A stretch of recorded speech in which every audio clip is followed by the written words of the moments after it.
Hi மக்களே! So இன்றைக்கி பார்த்தீங்கன்னா, ஒரு மினி விளாக் மாரி எதாவது ட்ரை பண்ணலாம்னு சொல்லிட்டு இன்றைக்கி நான் எடுத்திருக்கேன். ஸோ இன்றைக்கி நாங்கள் என்னென்ன பண்ணுறோம்னு சொல்லி இந்த வீடியோவில் கவர் பண்ண போகிறோம். ஸோ இன்றைக்கி பார்த்தீங்கன்னா சண்டே, அதனால் இன்றைக்கி சண்டேனால நான்வெஜ் எடுக்கலாம்னு சொல்லிட்டு நான் போய் காலையிலே மீன் எடுத்துகிட்டு வந்துட்டேன். ஸோ அதனால் கழுவி நம்ம கொடுத்துட்டோம் அப்படின்னா அவங்களுக்கு கொஞ்சம் ஈஸியாக இருக்குன்னு சொல்லிட்டு நானும் வந்து கழுவி கொடுக்க ஸ்டார்ட் பண்ணிட்டேன். அவங்களும் வந்து மற்ற வேலையெல்லாம் ஸ்டார்ட் பண்ண ஆரம்பிச்சிட்டாங்க.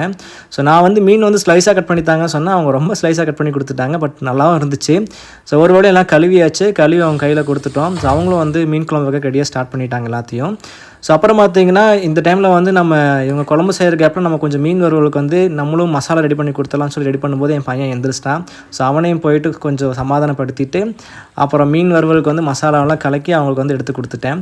அப்புறம் இன்றைக்கி கிளைமேட் பார்த்திங்கன்னா மழை வர மாதிரியே இருந்துச்சு. ஸோ மாடியில் போட்ட துணியெல்லாம் போய் எடுக்கலாம்னு சொல்லிட்டு மேலே போகும்போது யாரோ தேனி வந்து களைச்சிட்ருப்பாங்க போல் வந்து நம்மளை போட்டு தாக்கிடுச்சு. ஸோ அதெல்லாம் வந்துட்டு இருக்கனால எங்கள் அம்மா வந்து சுண்ணாம்பு வந்து வச்சு விட்டாங்க. அதெல்லாம் வச்சுட்டு அதுக்கப்புறம் வந்து மீன் வறுவல் வந்து செய்யறதுக்கு ஸ்டார்ட் பண்ணி கொடுத்தாச்சு.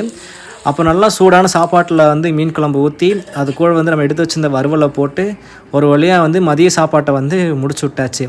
அப்புறம் பார்த்திங்கன்னா நேற்று நம்ம சென்னையிலேருந்து ஒரு கஸ்டமர் வந்து ப்ரௌனி ஆர்டர் பண்ணியிருந்தாங்க.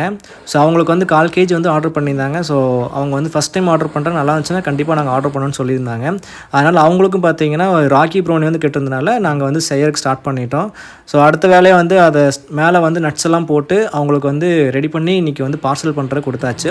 ஸோ இந்த ப்ரௌனிலாம் பார்த்திங்க அப்படின்னா மேலே வந்து நம்ம ஒரு பிளாஸ்டிக் ரேப் வச்சு கவர் பண்ணி தான் கொடுப்போம். ஏன்னா இங்கேருந்து சென்னை போகிறனால நல்லா சேஃப்டியாக போகிறக்காக மேலே பிளாஸ்டிக் ரேப் கவர் பண்ணி அதுக்கப்புறம் பிஸ்கட் பாக்ஸில் வச்சு அது மேலே வந்து ஒரு அட்டையை வந்து போட்டு கவர் பண்ணி ஒரு வழியாக பார்சல் சென்ட் பண்ணி என்னோட நாளை வந்து ஒரு வழியாக முடிச்சு விட்டாச்சு. ஸோ இந்த மாதிரி vlog உங்களுக்கு பிடிச்சிருந்தா கமெண்ட்டில் சொல்லுங்கள். ரெகுலராக போஸ்ட் பண்ணுறதுக்கு ட்ரை பண்ணலாம்.